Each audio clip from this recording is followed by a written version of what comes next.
What's up guys? Welcome back to another 2-minute or less Thursday. In today's tip, everybody uses this one specific tool, actually two tools. It's called shampoo and conditioning. How do you shampoo and condition? Well, a lot of people, they assume that they know, and a lot of people do know, but I'm gonna drop a little bomb on you today.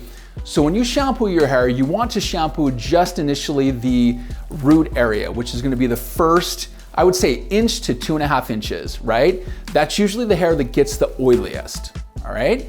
So when you shampoo that specific area, when you go to rinse that out, you're gonna get the rest of your hair clean. A lot of times water will get out any sort of product on the ends. If you're using a ton of product, yes, you have to shampoo more, but most people aren't using a ton of stuff.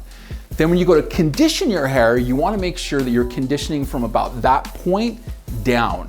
You don't really want to put a lot of conditioner in your root, especially if you have a tendency of getting oily and or your hair has a tendency to get flat.